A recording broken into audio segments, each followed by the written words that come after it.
सुप्रभात मित्रांनो, आपण पोहोचलेलो आहे सिंधुदुर्ग आणि आपण काल रात्री ठाण्यावरून निघालेलो होतो. जवळपास 11 वाजता 9 घंट्याची जर्नी कंप्लीट करून आपण इकडं सिंधुदुर्गला आलो. आता इथून आपल्याला तारकर्लीला जायचं आहे. वेसे आपले हॉटेल्स वगैरे तिकडं बुक केलेले आहेत. तर आपण जाऊया. Let's go.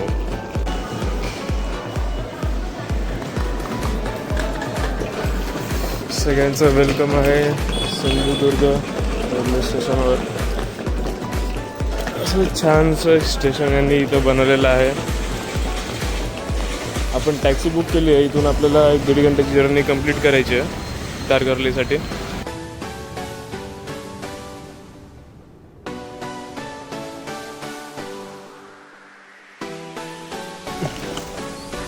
तर 1.5 घंट्याच्या ड्राईव्ह नंतर आपण इथं पोहोचलो आहे आविसा नील बीच रिसॉर्टला. रस्ता चांगला होता, घाटाचा रस्ता होता, त्यामुळे थोडासा टाईम लागला. आता जाऊया आपण मध्ये लगेच. तरी आपल्या लोकेशनला आपण पोहोचलो आहे रिसॉर्टच्या. इथे या साईडला सगळे रूम्स वगैरे आहेत, कॉटेजेस रूम्स. इथे स्विमिंग पूल आणि समोर आपलं बीच. या साईडने हॉटेलचा व्ह्यू बघितला तर इथे रूम्स सगळे आहेत. इथं काही कन्स्ट्रक्शन वगैरे चालू आहे त्यांचं. हे आपलं पूल आणि बीच. रूम टूर देतो याचा.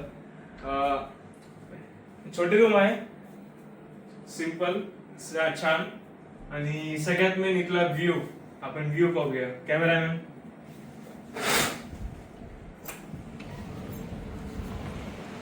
एकदम भारी असा व्ह्यू आहे.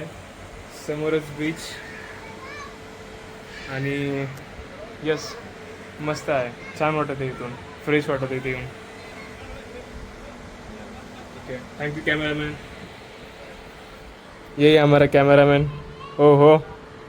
तर गाईज, तारकर्लीमधली पहिली ॲक्टिव्हिटी आपण करायला जातो आहे.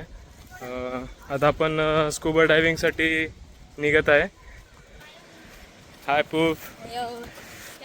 तर आपल्या रिसॉर्टच्या बाहेरच आपल्याला पिकअप करण्यासाठी इथं एक बोट येत आहे. मग आपण सगळे जाऊया तिकडं, बघूया तारकर्लीमधला स्कुबा डायव्हिंगचा एक्सपिरियन्स कसा होईल आपला. या टिल देन लेट्स सी गाईस.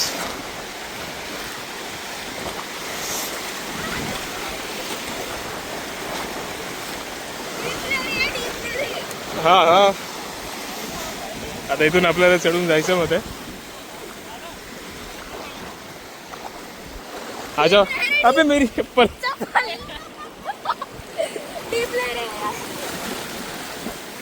चलो पूर.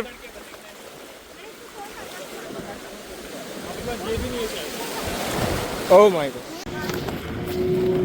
आपण तिकडच्या बीचवरून आता इथं एक मिडल ऑफ द ओशन इथं आलेलो आहोत.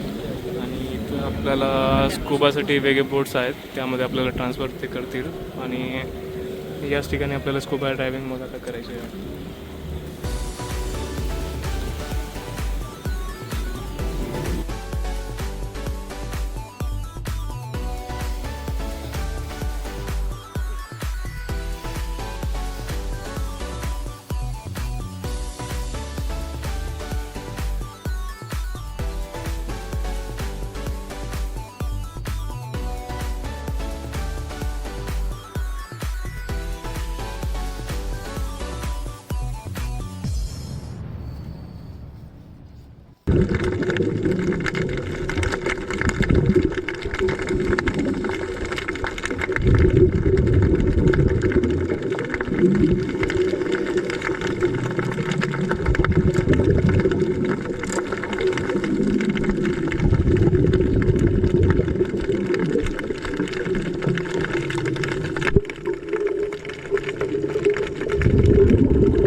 Scuba diving completed.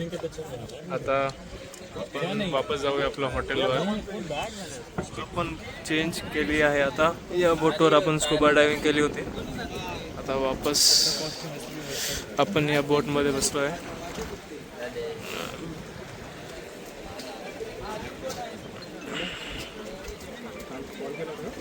भर समुद्रात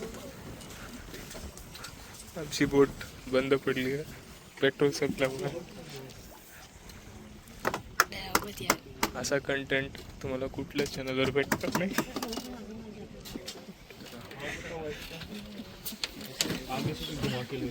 in the middle of the ocean.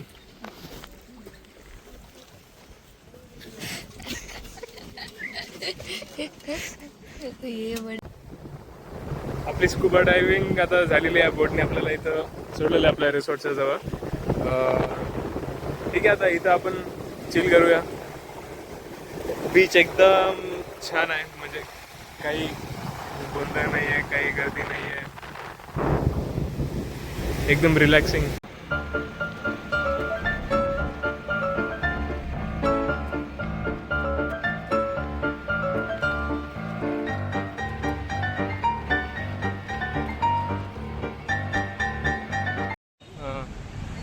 तर मित्रांनो, आता मी आलेलो आहे मालवणच्या लोकल मार्केटमध्ये. म्हणजे या मार्केटमध्ये सगळ्याच गोष्टी आहेत, जसं की ज्वेलर्स आहेत, कपड्याची दुकान आहेत, रिपेअरिंग शॉप्स आहेत, खूप काही आहे. म्हणजे खायचे स्टॉल्स. आज फर्स्ट हाफमध्ये आम्ही स्कूबा डायव्हिंग केली, रेस्ट केला. त्यानंतर आता इकडं मार्केट फिरण्यासाठी आलेलो आहे.